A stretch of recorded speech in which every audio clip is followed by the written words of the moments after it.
¿Qué tal? Muy buenos días, hermanos. Hoy vamos a estar en Marcos capítulo 10, vamos a terminar el capítulo 10 de Marcos y es un capítulo que quedó perfecto para nuestro último estudio del año, porque generalmente parte o lo que deseamos o desean para nosotros a final de año siempre es prosperidad, salud, que te vaya bien en el próximo año.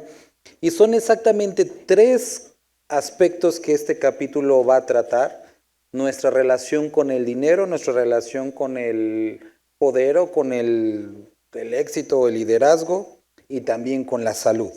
Habíamos hablado la semana pasada que este capítulo en particular, Jesús siendo un maestro, utiliza diferentes tipos de métodos para enseñar, pero en este capítulo en particular utiliza la paradoja. En tres ocasiones, más bien en cuatro ocasiones, utiliza o hace uso de la paradoja para poder explicar o explicarnos algo. Y vamos a ver las últimas tres que nos faltaron la semana pasada, ¿sale? Entonces vamos a capítulo 10, vamos a empezar a partir del versículo 13, que es donde nos quedamos. Y le presentaban niños para que los tocase, y los discípulos reprendían a los que los presentaban. Viéndolo Jesús se indignó y les dijo: dejad a los niños, venid a mí, y no se lo impidáis, porque de los tales es el reino de Dios. De cierto os digo que el que no reciba el reino de Dios como un niño, no entrará en él. Padre, te damos muchas gracias por la oportunidad que hoy nos das de acercarnos a tu escritura, Padre. Te agradecemos porque eres bueno. Te rogamos porque el día de hoy puedas hablar a nuestros corazones y que podamos ser confrontados, animados por ti. Gracias, Dios. Amén. Sale, hermanos. Capítulo 10, versículo 13. Dice: y le presentaban a los niños para que los tocase, y los discípulos reprendían a los que los presentaban. Cuando utiliza la palabra presentaban, es una palabra en griego proevero, y esta palabra implica o quería decir que los que presentaban a los niños específicamente, y era parte de la costumbre, eran los papás. Hablando papás hombres, no las mamás, y ellos eran los responsables de acercar a los niños. Ahora, cuando dicen los presentaban, la palabra también que se utiliza, pero los presentaban a niños para que los tocase, y los discípulos reprendían a los que los presentaban, nosotros podemos ver que era la misma palabra que se utilizaba como cuando alguien llevaba algo al templo para ser consagrado. Entonces, estos padres estaban llevando a sus hijos como quienes llevaban a sus sacrificios o a sus hijos para ser consagrados en el templo. Y querían pues que Jesús los bendijera. Bien, pero cuando Jesús estaba compartiendo, estaba caminando, y estos padres se acercaron a Jesús, los discípulos reprendían a los papás por traer a los niños. Y Jesús toma esta actitud y se indignó y les dijo: dejad a los niños, venid a mí, y no se lo impidáis, porque de los tales es el reino de Dios. De cierto os digo que el que no reciba el reino de Dios como un niño, no entrará en él. Y encontramos la segunda paradoja que Jesucristo utiliza, que como adultos tenemos que hacernos como niños para poder recibir el reino de los cielos como un niño. Y tomándolos en los brazos, poniendo las manos sobre ellos, los bendecía. Ayer le estaba diciendo a mi esposa, me tomé bastante tiempo en este capítulo, porque a pesar de que existen muy buenas, bonitas explicaciones acerca de qué significa recibir el reino como un niño, a mí me ha tomado mucho tiempo, se va a escuchar muy raro, pero que una explicación me satisfaga en este punto, porque muchos utilizan o hemos enseñado, y no es que esté mal, pero los niños aceptan el reino de los cielos con inocencia, con humildad, con amor. Y podemos poner muchos adjetivos o muchas prácticas que tiene un niño, pero desafortunadamente este capítulo no nos menciona más de cuál es la característica que Jesús estaba viendo específicamente en los niños que los adultos deberíamos de imitar. Bueno, eso sería si no tuviéramos el resto del capítulo, y gracias a Dios porque hoy vamos a verlo completo para poder ver a qué se refiere recibir el reino de Dios como un niño. Lo que primero tenemos que ver es, número uno, los papás tenían el interés de que sus hijos se acercaran a Jesús. Y eso es algo que como padres el día de hoy, como adultos, como mayores de los niños, necesitamos hacer, que ellos se acerquen a Dios. Hace tiempo escuchaba a un papá que decía, pues yo no los voy a presionar, ya que ellos tomen su decisión. Dije, eso es absurdo. Si los niños ni siquiera quieren lavarse los dientes por sí solos, no se quieren poner pijama, ¿cómo vas a dejar algo tan importante que es su relación con Dios al azar? Cuando ellos quieran, o sea, si por los niños, o sea, si por mis hijos fueran, todos los días desayunarían helado y pizza. Eso sería su desayuno. Y eso no les hace bien. Y si por ellos fuera todos los días, se despertarían tarde, se dormirían tarde, comerían muchos dulces, agarrarían al perro. Con eso serían felices. Pero como padres, como personas que conocemos a Dios, que hemos tenido y nos hemos rendido a Cristo, es nuestro deber acercarlos. Es nuestro deber. Y los discípulos, ¿qué es lo que hacían? Reprendían a los que lo presentaban. No molesten a Jesús. Jesús es para grandes. Y desafortunadamente encontramos esta misma retórica el día de hoy. Deja que los niños decidan. Deja que ellos, cuando sean adultos, pero necesitamos desde que son pequeños acercarlos a Dios. Y estamos viendo leyes, estamos viendo filosofías que poco a poco hacen que el niño no se acerque a Dios. Entonces dice, Jesús se indignó de esto y dicen, dejen a los niños venir y no se lo impidáis, porque de los tales es el reino de Dios. De cierto os digo que el que no reciba el reino de Dios como un niño, no entrará en él. Y tomándolos en los brazos, ahora, todos los estudiosos concuerdan en que cuando el versículo 15, de cierto os digo que el que no recibe el reino de Dios como un niño, no entrará en él, y tomándolos en los brazos, poniéndole las manos sobre ellos, lo bendecían, pero desde antes, dejad que los niños venir a mí y no se lo impidáis. Todos concuerdan en que esta frase implica que los niños deseaban acercarse a Jesús. Eso es importante. No conocían mucho acerca de él, no tenían una teología completa, pero deseaban acercarse a Jesús. Ahora, vamos a ver este mismo deseo en los ejemplos que siguen, pero nos va a clarificar a qué se refiere esto. Versículo 17. ¿Lo puede leer alguien, por favor? Jesús le dijo, ¿por qué me llamas bueno? Ninguno es bueno, sino solo uno, Dios. Y desde este momento encontramos o tendríamos que encontrar algunos problemas. Se acerca a este hombre que Lucas, que Mateo también describen, era un gobernador. No solamente era una persona que podríamos decir que a lo mejor era rica, sino a lo que hace referencia es que él era gobernador, tenía cierta posición política o social en la comunidad. Y él se acerca a Jesús. Ahora, aquí nos dice mucho más, como trató de explicarnos, así como los niños, dice que vino uno corriendo, venía con deseo. Él estaba persiguiendo a Jesús, iba corriendo, caminando a Jesús, y para que Jesús no se le fuera, vino corriendo. No solamente eso, sino que a pesar de la posición social o política que tenía, se inclinó, se hincó delante de Jesús. Eso trata de explicarnos cuál era a lo mejor la actitud con la que se estaba acercando a Jesús, la cual no era mala. Pero dice, maestro bueno, y Jesús le cuestiona acerca de esto. ¿Por qué me dices bueno? ¿Qué estás queriendo implicar? ¿Estás entendiendo que yo soy Dios? Porque dice que no hay ninguno bueno, sino solo Dios.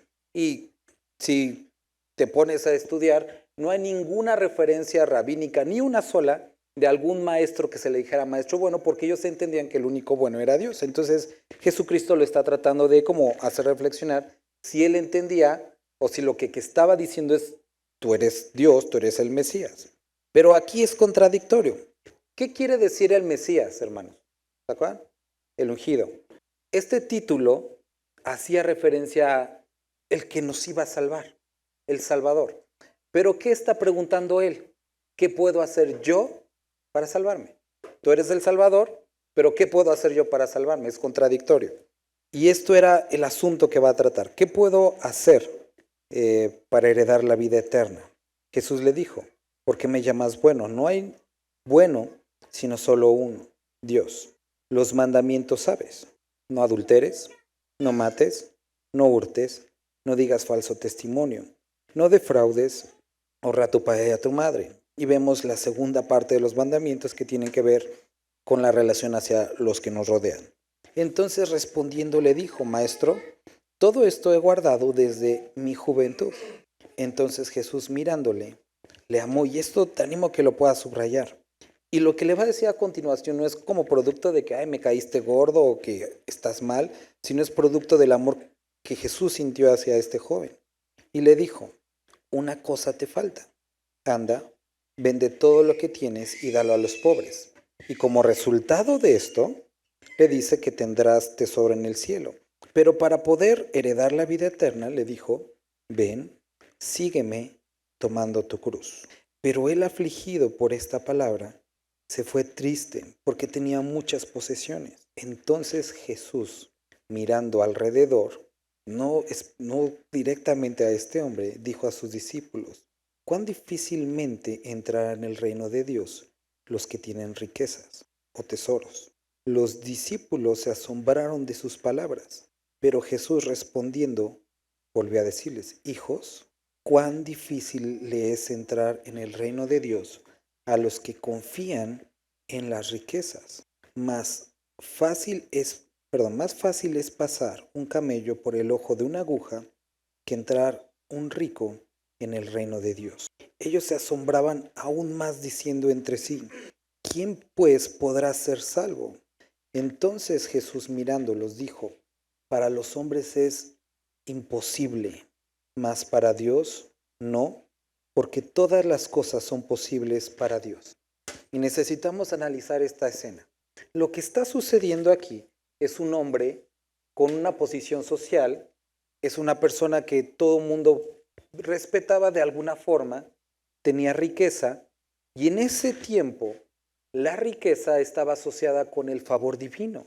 Era algo común pensar que si había una persona rica era porque Dios lo amaba y porque tenía el favor de Dios. Era lo que se pensaba comúnmente. Entonces ellos veían a una persona que tenía respeto o tenía cierta posición social, tenía riquezas, y la conclusión obvia era, Dios lo ama, está bien con Dios. Ahora, no solamente eso, vino de rodillas, vino como corriendo para acercarse a Jesús. Y no solo eso, sino que cuando Jesús le pregunta acerca de cómo está tu vida con respecto a los mandamientos, este hombre en los mandamientos que tienen que ver con el prójimo le dice, todo eso lo he cumplido. Ahora podríamos decir, ay, qué payaso, ¿a poco sí?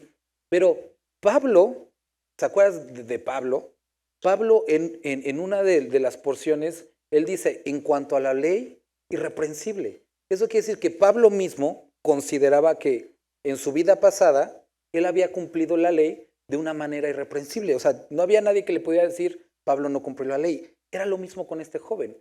Y Jesucristo no le dice, hasta este punto eso no es cierto.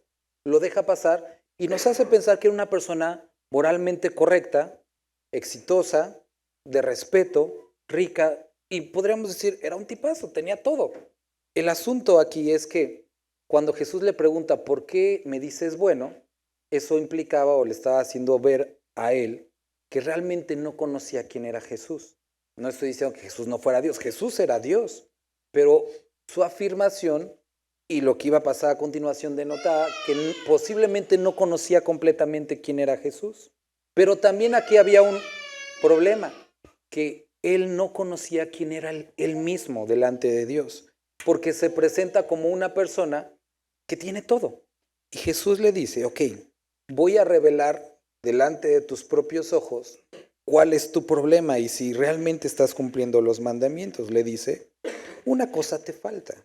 Anda, vende todo lo que tienes y dalo a los pobres y tendrás tesoros en el cielo. Jesús le dice que a través de esto iba a hacer tesoros en el cielo. Pero es uno de los únicos pasajes que nos describen a una persona que se acercó a Jesús y regresó peor de lo que estaba. Y el asunto fue porque no quiso someterse a él. Ahora, tenemos que entender muy bien este capítulo, porque posiblemente hayas escuchado este capítulo de una forma desastrosa y casi siempre lo que siga este capítulo en algunos lugares es, vamos a dar una ofrenda para poder hacer tesoros en los cielos, lo cual es completamente maligno y ese no era el propósito ni es el propósito de este capítulo. Tenemos que entender que Jesucristo, la primera palabra que utiliza cuando dice, qué difícil es, en el versículo 23, cuán difícilmente entrarán en el reino de Dios los que tienen riquezas. La palabra que utilizamos aquí o que encontramos aquí es la misma que podemos encontrar cuando Jesús dice que donde está tu tesoro, ahí está tu corazón.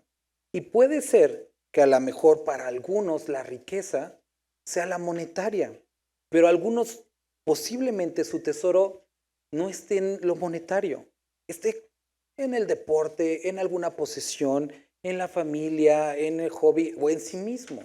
Y es igual de complicado que alguien cuyo corazón no está en Dios pueda seguir a Dios.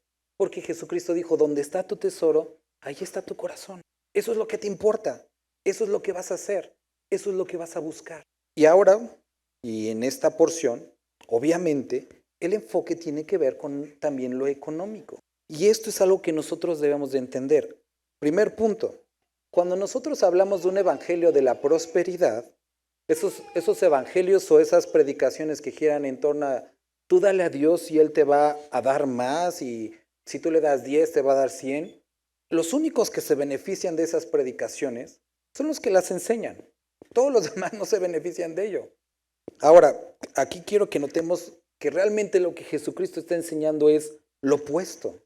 No está enseñando que si tú tienes dinero, que si tú tienes casas, que si tú tienes esto, vas a tener una mejor posición con Dios o que es el reflejo que Dios te ama. De hecho, eso era lo que ellos pensaban, pero estaban equivocados, por lo menos en este hombre. Ahora, también tenemos que ver aquí, cuando estamos entrando en este capítulo, que Jesucristo no tiene problema con la riqueza, porque hay muchas personas que nosotros podemos ver en el Nuevo Testamento y en el Antiguo también, pero en el Nuevo, por ejemplo, podemos ver a José de Arimatea, un hombre que tenía riquezas, pero fue seguidor de Jesucristo.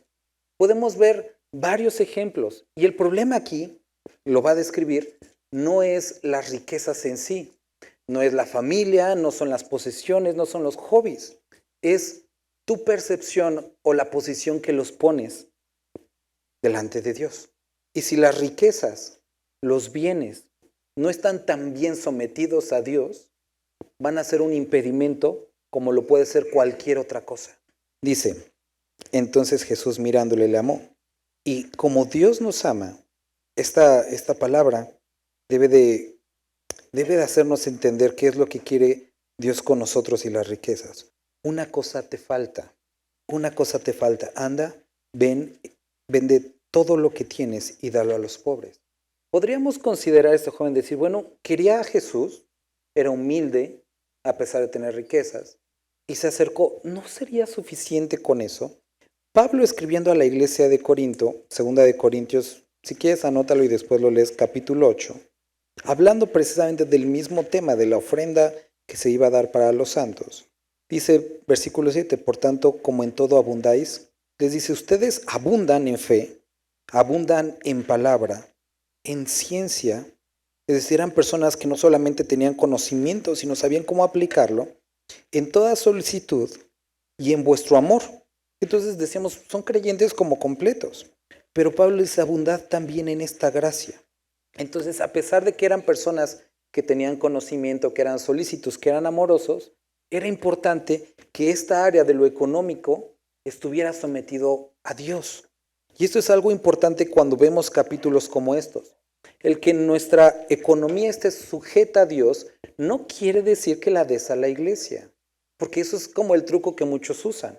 Dicen, bueno, si tú quieres que tu economía, tu dinero esté sometido a Dios, da ofrendas, da diezmos, pero no necesariamente eso es que una economía esté sometida a Dios, porque puede haber, podemos ver el caso de criminales que dan grandes donativos a las iglesias, pero eso implica que estén sometidos a Dios. Por supuesto que no. Y nosotros tenemos que ver que lo que Jesús le estaba pidiendo a este joven, le estaba diciendo, sígueme, que lo que tú tienes sea el segundo lugar.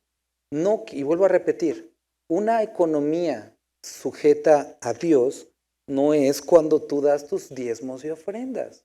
Eso es bueno, pero eso no es que estés sometida, porque puedes darlos y no estar sometido. Esto quiere decir que el primer lugar es Cristo.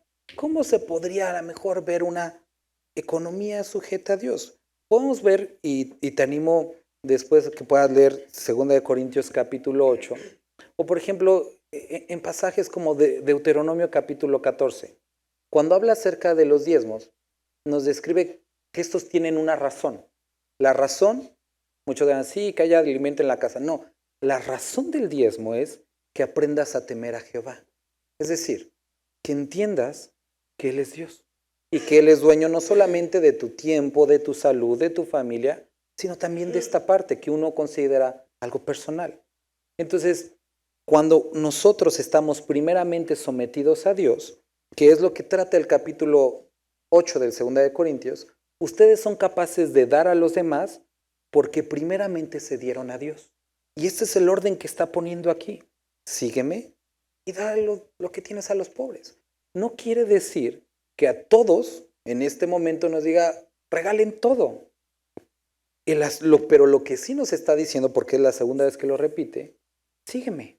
Y ese sígueme implica que habrá ocasiones que yo te diga, dale a algún hermano, ayúdalo, comparte de lo que tienes. Pero que podamos tener esa disposición no solamente de un 10%, sino que nuestra vida completa esté abierta para hacer la voluntad del Padre. En cuanto a lo económico, en cuanto a la salud y en cuanto al, vamos a ver también, a nuestro éxito o a nuestra prosperidad.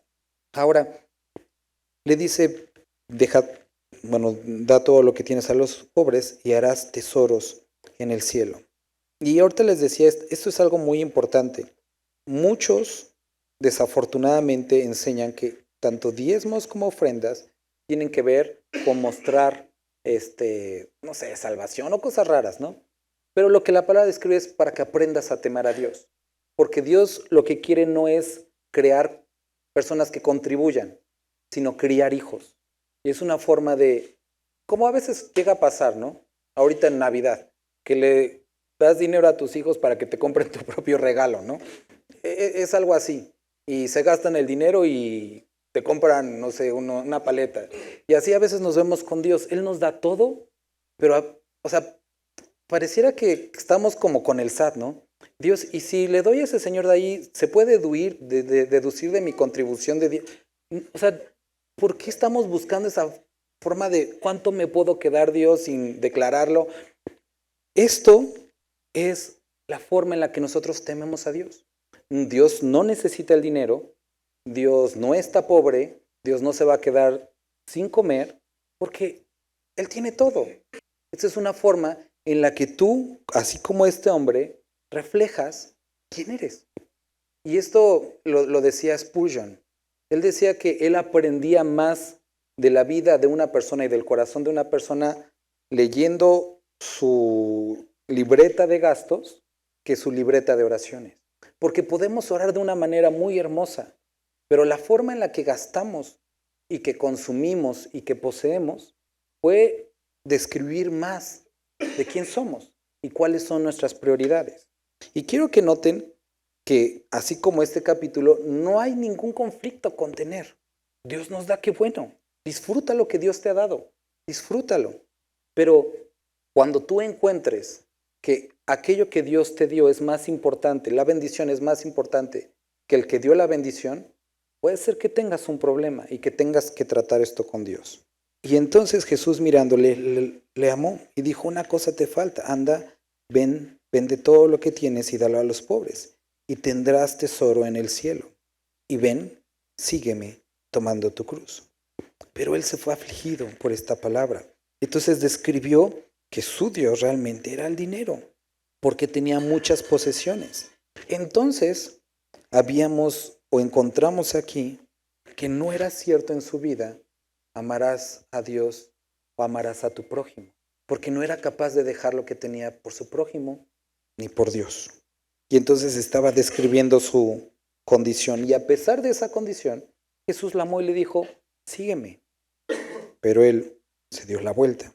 Entonces Jesús, mirando alrededor, dijo a sus discípulos, ¿cuán difícilmente entrará en el reino de Dios los que tienen riquezas? Ya explicamos esto. Los discípulos se asombraron de sus palabras. Pero Jesús respondiendo, ¿y por qué se asombraron? Porque era la concepción. Tiene riquezas, tiene el favor de Dios. Respondiendo volvió a decirles, hijos, cuán difícil es entrar en el reino de Dios a los que confían en sus riquezas. Más fácil es pasar un camello por el ojo de una aguja que entrar un rico en el reino de los cielos. Y posiblemente han escuchado la descripción de esta paradoja, diciendo que hacía referencia a una pequeña puerta que se abría cuando las puertas principales se cerraban, y que el camello para poder pasar tenía que pasar hincado y quitar toda su carga. Pero yo estoy convencido que, bueno, esto podría ser, pero esta puerta en sí, no hay un registro de esta puerta en sí que existiera de esta forma, pero se escucha bien. Pero lo que Jesús está tratando de describir es que es complicado que alguien que ha puesto su confianza en otra cosa que no es Dios, siga a Dios. Ese es el punto. Y no tiene que ver, vuelvo a repetir, únicamente con el dinero. Es cualquier cosa con la que has convertido en tu tesoro. Y cuando tu corazón está en otra cosa que no es Dios, se vuelve complicado. Y quiero que notes que este hombre deseaba. Y ese no es el problema no es el deseo. Y aquí encontramos una de las primeras características relacionadas con los niños. Los niños eran traídos y deseaban acercarse a Jesús, pero no está hablando del puro deseo, porque este joven también tenía deseo, pero había algo en su corazón que estaba antes que Dios. Y cuando habla de como niños, tenemos que entender que no es simplemente querer venir a Dios, querer venir a la iglesia. Es importante que cuando Dios muestre que en nuestra vida hay algo que está antes que Él, podamos hacerlo a un lado. Él sigue amándonos y Él sigue diciendo, ven. Ellos se asombraban aún más diciendo entre sí, ¿quién pues podrá ser salvo? Y este es el asunto. Nadie puede ser salvo. Absolutamente nadie tiene la capacidad, porque esta era la pregunta que hacía este joven. ¿Qué puedo hacer yo? No puedes hacer nada. Y si dejo mi dinero, tampoco funciona. Y si dejo mi mal carácter, tampoco. Y si dejo la bebida, tampoco. Nada de eso funciona. Eso no te compra la salvación. Y si hago buenas obras, tampoco. Para los hombres es imposible, mas para Dios no, porque todas las cosas son posibles para Dios. ¿Y qué es lo que hizo Dios? Entonces, volvemos a recordar Romanos. Justificados pues por la fe, tenemos paz para con Dios. Y entonces su sacrificio fue lo que nos capacita para poder acercarnos a Él. Entonces Pedro comenzó a decirle, he aquí nosotros lo hemos dejado todo y te hemos seguido. Y Jesús tampoco le dice, Pedro, no seas chismoso. O sea, sí dejaron cosas. Respondiendo Jesús y dijo, de cierto os digo que no hay ninguno que haya dejado casa o hermanos o hermanas o padre o madre o mujer o hijos o tierras por causa de mí y del Evangelio, que no reciba 100 veces más. Ahora en este tiempo, casas, hermanos, hermanas, madres, hijos y tierras, y esto es algo como que casi todo mundo siempre se salta, con persecuciones, y en el siglo venidero, la vida eterna. Pero muchos primeros serán postreros, y los postreros serán primeros. En otro de los evangelios vemos seguido a esta declaración la parábola de los trabajadores que les da lo mismo pero en diferentes tiempos. ¿Qué tenemos que aquí considerar? La recompensa de la que está hablando muchas veces llega en un tiempo y en una forma en la que a lo mejor no es tan familiar para nosotros. Y también no está describiendo una inversión como absurdamente lo llegan a decir algunos, que si tú le das 10,000 pesos a Dios, Él te va a dar 100,000. No, no es así. O no es lo que está tratando de describir. Vuelvo a repetir. Dice, de cierto os digo que no hay ninguno que haya dejado casa o hermanos o hermanas o padre o madre o mujer o hijos o tierras por causa de mí y del ángel. Vamos a Hebreos 11. Desde el 3 dice, conforme a la fe, murieron todos estos sin haber recibido lo prometido, sino mirándolo de lejos y creyéndolo, y saludándolo, y confesando que eran extranjeros y peregrinos sobre la tierra. Porque los que esto dicen claramente dan a entender que buscaban una patria, pues si hubiesen estado pensando en aquella de donde salieron, ciertamente tenían tiempo de volver, pero anhelaban una mejor, esto es celestial, por lo cual Dios no se avergüenza de llamarse Dios de ellos, porque Él no es deudor de las personas ni de nadie, porque les ha preparado una ciudad. Y entonces empieza a decir, por la fe Abraham cuando fue probado, y nos empieza a describir. ¿Por qué estamos leyendo esto? Porque esto es algo importante. Dios no es deudor de las personas. Dios no te queda a deber. Y no hay algo que tú hagas por Dios que Dios no traiga recompensa. Dios trae recompensa a todos por lo que hacen sinceramente por Él o para Él. Pero aquí nosotros vemos descrito un principio muy importante, que es uno de los grandes conflictos de la doctrina de la prosperidad con capítulos como estos. Cuando Pablo describe la forma de dar, utiliza otro versículo que se usa mucho, incluso cuando vamos a ver lo de las ofrendas. Dios ama al dador alegre. ¿Qué significa el dador alegre? Y ahí viene descrito, no des por compromiso o por necesidad o por tristeza. La forma en la que nosotros vemos descrita el dar, tanto en Corintios como en capítulos como estos, es como un producto de amor. No porque te dijeron, no porque te obligaron, sino porque has entendido que amas a Dios, amas a tus hermanos, lo das. Cuando una persona da de esa forma, entonces no espera nada a cambio. Y esto es algo que podemos ver en esta también condición de niños. Aquellos que se acercan no por nada a cambio, no están buscando nada a cambio. Y aquellos que dan a Dios, que dan a los demás, de la forma en la que vemos descrita, 1 Corintios 13, el amor no busca lo suyo, no se jacta. Es decir, no le echan cara a los demás lo que les ha dado. No está buscando una retribución.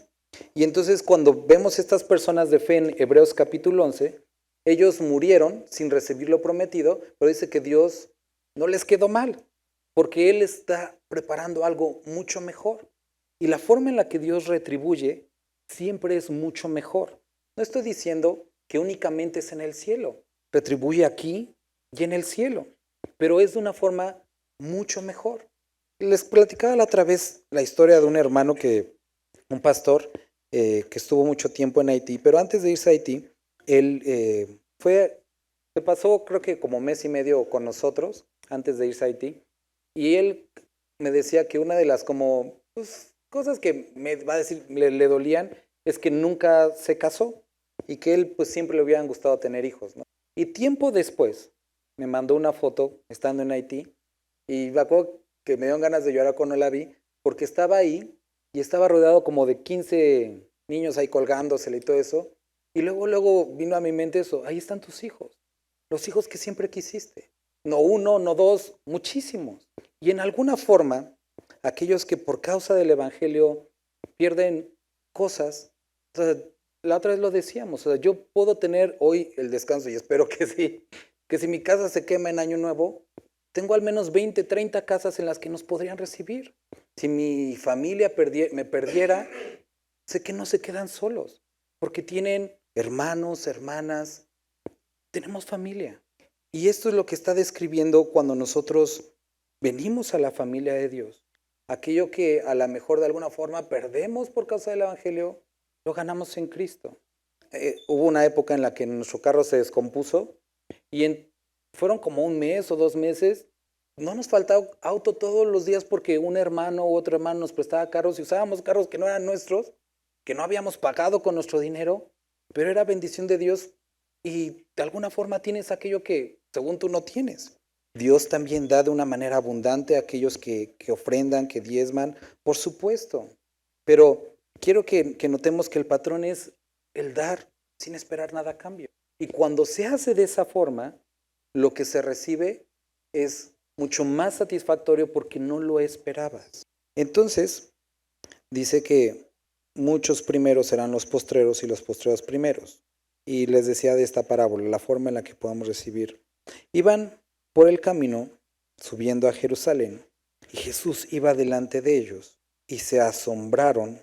¿Lo puede leer alguien este versículo? Hasta ahí, gracias, hermana. ¿Has pasado ya por esto? que de repente al Jesús que le rendiste tu vida, al que amas, de repente las palabras que encuentras de Él, lo que te pide y lo que está haciendo en tu vida, más que hacerte sentir esa paz que al inicialmente sentías, ahora te da miedo. Es como un momento en que a un Jesús que desconoces. Y eso es lo que estaba sucediendo con los discípulos. Todo el tiempo habían andado con Él. Y de repente ese mismo Jesús les dio miedo.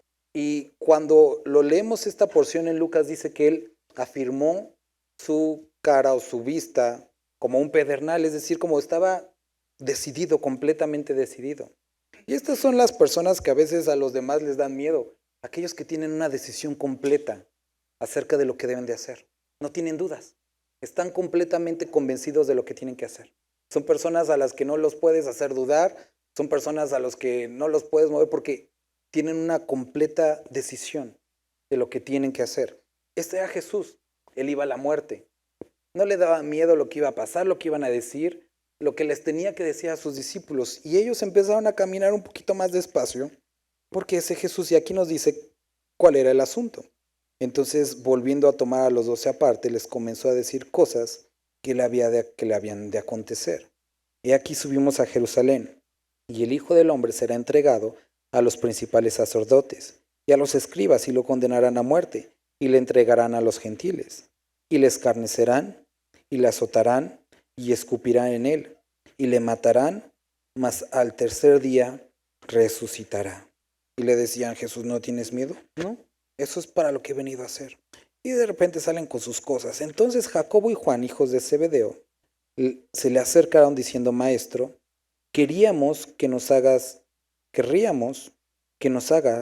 lo que pidiéramos. Él les dijo, ¿qué queréis que os haga?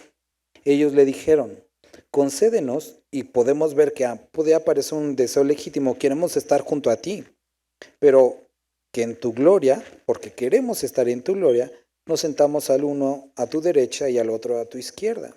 Entonces Jesús les dijo, no tienen ni idea de lo que me pedís, porque mi gloria, o su gloria, en el momento que era, Jesús dice que su gloria era hacer la voluntad del Padre. ¿Y cuál era la voluntad del Padre? ¿Y cuál era el deseo de Jesucristo? Morir por cada uno de nosotros. ¿Y quién iba a estar a su derecha y a su izquierda? Pues dos criminales. Y les dice, no tienen ni idea de lo que me están pidiendo. ¿Podéis beber del vaso que yo bebo, de ese sacrificio, o ser bautizados con el bautismo que yo soy bautizado? Y era la cruz. Ellos dijeron, podemos. Jesús les dijo, tienen razón. Va a llegar el momento que van a beber de este mismo bautismo, pero el sentaros a mi derecha y a mi izquierda no es mío darlo, sino a aquellos para quien está preparado. Cuando lo oyeron, los 10 comenzaron a enojarse, y no tanto por lo que le hubieran dicho, sino porque les ganaron la idea, contra Jacobo, contra Juan, mas Jesús llamándoles les dijo, sabéis que los que son tenidos por gobernantes de las naciones se enseñorean de ellos, y sus grandes ejercen sobre ellas potestad. Pero no será así entre vosotros, sino que el que quiera hacerse grande entre vosotros será vuestro servidor. Y el que de vosotros quiera ser el primero será el siervo de todos. Y encontramos la siguiente paradoja. El que quiera ser el mayor tiene que ser el menor, o el que quiera ser el líder tiene que servir más. Porque el Hijo del Hombre no vino para ser servido, sino para servir y para dar su vida en rescate por muchos. Y entonces, así como vemos descrita cuál era o debería ser la posición de las riquezas o el dinero o las posesiones en nuestro corazón, también el deseo del liderazgo. Ahora, este pasaje lo conocemos, incluso se utiliza en algunos ámbitos empresariales, diciendo que pues, quieres llegar a tener o servir, o ser el líder, pues primero tienes que como trabajar y ayudar a los demás y vas a llegar a ese momento. Pero lo que está describiendo aquí es que esta posición no solamente se gana, sino se mantiene en la medida en la que podamos servir a los demás. Aquel que tiene años sirviendo a muchos, pero cuando llega a esa posición que deseo ya no sirve a nadie, ha perdido esta posición de preeminencia. ¿Por qué? Porque debe de continuar sirviendo a los demás. No es una posición para ser servido, sino es una oportunidad para que los demás puedan ser beneficiados por nuestro amor. Entonces vinieron a Jericó, y al salir de Jericó, él y sus discípulos y una gran multitud. Bartimeo el ciego, hijo de Timeo, estaba sentado junto al camino mendigando. Y esta ciudad de Jericó era una ciudad, lo que describe Josefo, de mucho tránsito. Muchas personas pasaban por ahí, muchísimas.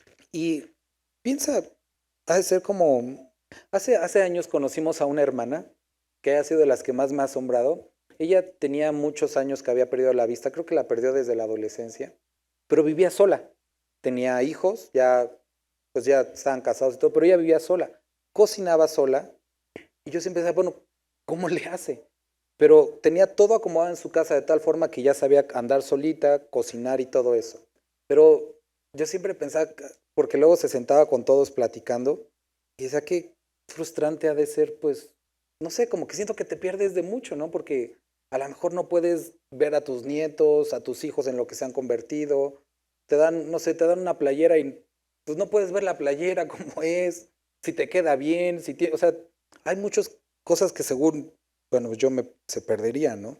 Y Bartimeo estaba ahí, en medio de todo el ajetreo y en medio de todo el ruido, pero no podía ver nada.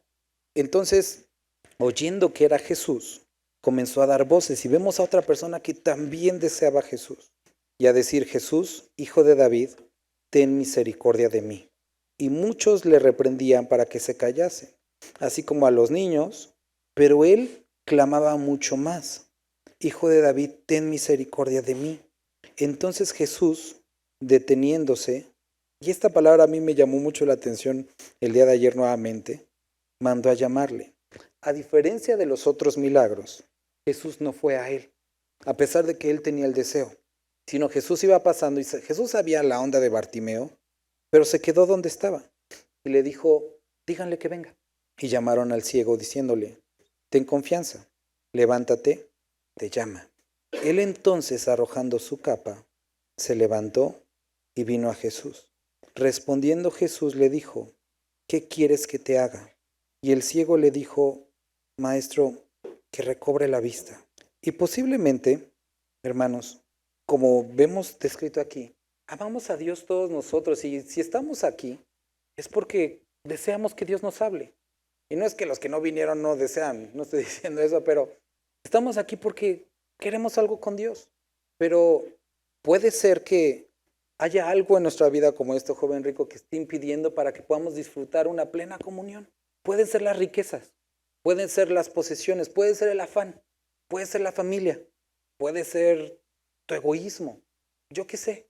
Puede ser que la percepción que tienes acerca de ti como Juan y Santiago. Eran discípulos, querían estar con Jesús, pero querían ser los primeros. Querían de alguna forma que les reconocieran como más que los demás. Y tenían un conflicto con, y no es que no quisieran a los demás, simplemente que se creían más ellos que a los demás. Ese era el asunto con ellos. Y Jesús también tiene que hablar con ellos y decirles, ok, ¿quieren tener una posición entre todos? Busquen oportunidades para servir. O puede ser que en cuanto a la salud o muchas otras cosas, hoy Jesús te esté preguntando, ¿qué quieres que haga por ti? ¿Qué quieres que haga por ti este año? Y pregúntate si Él hoy te diera carta libre. Y no te quieras hacer muy como Salomón. Yo quiero sabiduría porque, digo, estaría chido, pero sinceramente si te preguntara, ¿qué quieres hoy de mí? Pero tienes que ver que lo que en este caso hizo con Bartimeo fue no acercarse a él porque Bartimeo ya había escuchado de Jesús. Bartimeo tuvo que acercarse a Jesús y tuvo que dejar su capa, que era la única posesión que tenía, que de alguna forma describe despojarse. Y para que nosotros podamos acercarnos, volvemos a repetir lo que leímos hace tiempo, morir a nosotros mismos. Y entonces poder escuchar las palabras, ¿qué quieres que haga por ti? Y él le dijo que recobre la vista. Y esto, aunque es una bendición, es sumamente doloroso. Cuando le dices a Jesús, déjame ver. No sé si lo has cantado, déjame ver las cosas como tú las ves. Y de repente empiezas a ver tu vida y a lo mejor te das cuenta que no eras el bueno de tu historia, sino eras realmente el malo. Te das cuenta que tu vida la tenías hecha un desorden, tus finanzas, tu salud, tu vida familiar, tu vida laboral. Y tú dices, Dios, ¿por qué ahora me siento peor? Pues me dijiste que querías ver como yo veo y así te veo, pero te amo. Y sabes, siempre estas oportunidades que Dios nos da a final de año de ponernos reflexivos y filósofos y decir qué espero del próximo año, son oportunidades para decirle a Dios, quiero que hagas lo que tú tengas que hacer, pero que me cambies. Y aquí le dice, maestro, que recobre la vista, que sea capaz de ver. Jesús le dijo, vete, tu fe te ha salvado. Y enseguida recobró la vista. Y quiero que notes que no se fue para hacer sus cosas, sino cuando fue salvado y recuperó la vista, seguía Jesús. Y aquí es como enfático en decir, en el camino. Y es importante que sigas a Jesús en el camino. Y no como aquellos que siguen de lejitos. O aquellos de, tú avanza unos metros y aquí te voy siguiendo. Sino en el camino. Que sea notorio, no solamente para tu vista, sino para la vista de los demás, que estás en el camino. Y así es como llamaban a algunos cristianos al principio, los del camino. Porque seguían las enseñanzas de Jesús. Su vida demostraba en sus finanzas, en su salud, en su relación con los demás, que creían y que le seguían y que se parecían a Él. Y queridos hermanos, creo que es importante en estas fechas, en este último domingo del año, si vas a hacer planes, si te vas a comer tus 12 uvas, si vas a pedir tus 12 deseos, que sean que tanto tus finanzas como tu salud, como tu relación con los demás, estén centrados en Cristo y que puedas someterte a Él, que podamos dejar a un lado esa falsa religiosidad y que podamos acercarnos a Cristo, que podamos despojarnos y que pueda decirse de nosotros este año que seguimos a Jesús y que estamos en el camino. Vamos a orar. Padre, gracias te damos por esta oportunidad de haber leído este capítulo. Te agradezco mucho por cada uno de los que estamos aquí. Te ruego que esta palabra que escuchamos pueda traer ese deseo de someternos a ti, Señor. Y si hay áreas en nuestra vida en la que estamos poniendo cualquier otra cosa antes que tú, Padre, podamos venir al arrepentimiento, Señor. Que no seamos como este joven que se fue afligido, sino que aquellos que a pesar de la guerra que trae en nuestro corazón y en nuestra voluntad, el someternos a ti, podamos despojarnos y poder obtener aquello que hemos en tu presencia. Bendito eres.